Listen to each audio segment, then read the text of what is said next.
3.4 ሚሊዮን ተከታይ የሚኖራቸው የሚወዳቸው እንዳለ ሁሉ አምርረው የሚጠሏቸው ቁጥራቸው ጥቂት አይደለም። ለገንዘብ ብላ ፍቅሬን ረግጣ ጥላኝ ሄዳለች። 2 ልጆችን ጥላብኝ ሌላ ሰላም ሰላም ቤተሰብ እንዴት ናችሁ? ደህና ናችሁ? እኔ ደህና ነኝ፣ ፈጣሪ የተመሰገነ ይሁን። እናንተስ እንዴት ናችሁ? ሁሉ አማን? ከኔ ጋር ሁሉ አማን ነው፣ ፈጣሪ የተመሰገነ ይሁን። እንኳን አደረሳችሁ ለአረፋ በዓል። 2 ቀን ነው ምናምን የቀረው፣ 1 ቀን ነው የቀረው እና ለማንኛውም እንዴት ናችሁ? ደህና ናችሁ ወይ? ስራ እንዴት ይዟችኋል?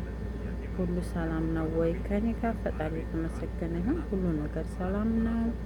እናንተ ጋርስ እንዴት ነበረው ውሎ? ዛሬ ሁሉ አማን ነው ወይ? የአረፋ ቤት ጽዳት ማስተካከል ምናምን እንዴት ይዟችኋል?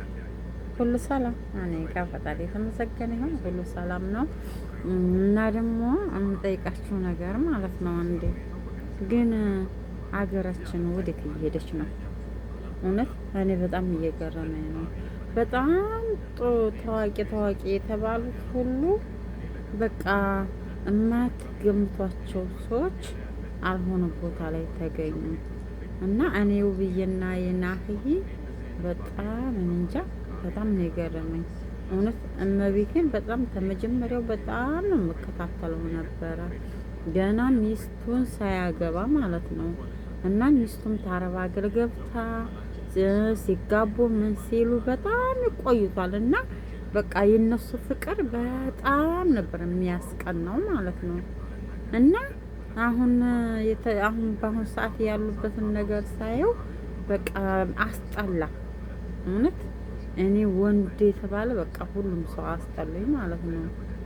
ለምን አስፈለገ በሰው ላይ ጨዋታ እንደዚህ ምናምን? በአሁኑ ሰዓት ደግሞ እሷ 2 ነፍስ ነው የያዘችው እና ለምንድን ነው እንዴ? የሴቶች ስቃይ ግን በጣም እየበዛ ነው። እኔ እንጃ። እኔ በጣም ወዴት እየሄድን ነው? ምን ነገር ነው እንዴ? ሀገራችን ላይ እንዴት ነው? ደህና ትዳር አላቸው ለሰው አሬ ያላቸው የተባሉት ሰዎች ያልሆነ ነገር ላይ እንደገና ባልታሰበ ነገር ሲታዩ እንጃ በጣም ነው ልብ የሚሰብረው። እና ለምንድን ነው እሺ ሌሎቹ እንኳን እሺ ችግር የለውም የናብረሽ ምናምን ችግር የለም፣ እነሱ ገና ተፍቅረኝነቱን ሲጀምሩ የነበረ ነገር ነው። ግን እኔ ተሁሉም እንትን ያለኝ የናሂና የውብዬ እመቤቴን በእድሜ በህይወቴ እንደዚህ ይሆናሉ ብዬ አስቤ አንድ ቀን አስቤ አላውቅም። እሱ ለሷ ያለው ፍቅር፣ እሷ ደግሞ ለሱ ያላት ፍቅር በጣም የተለየ ነበረ።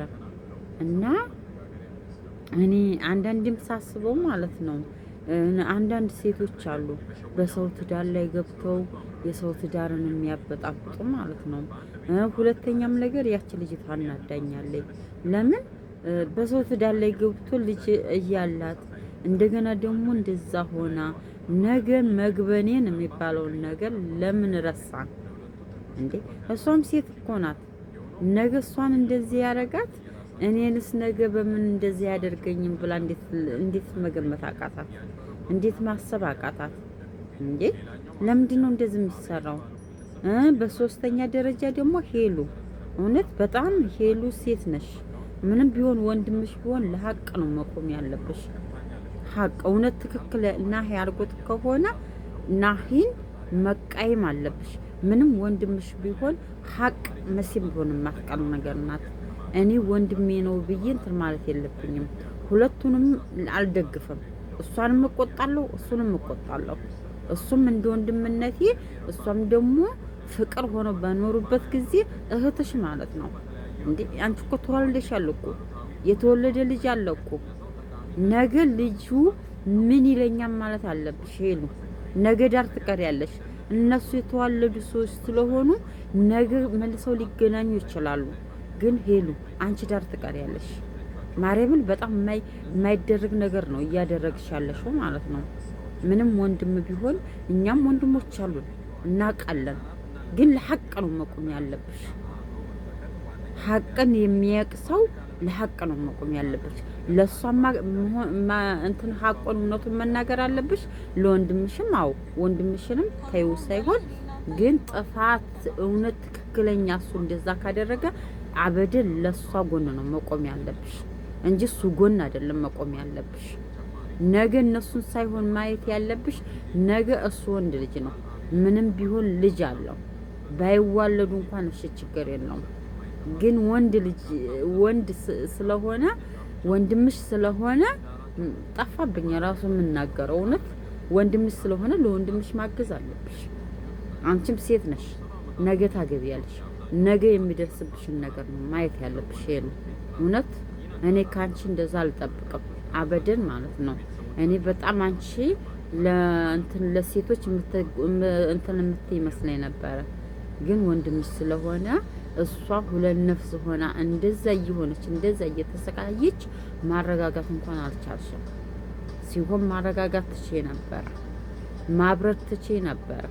እንደ እህትነትሽ እኮ አብርደሽ ነገን እሷን አረጋግተሽ እሱንም አረጋግተሽ ነገ በስርዓት ሽማግሌ ይዘሽ ማስታረቅ ትቼ ነበረ።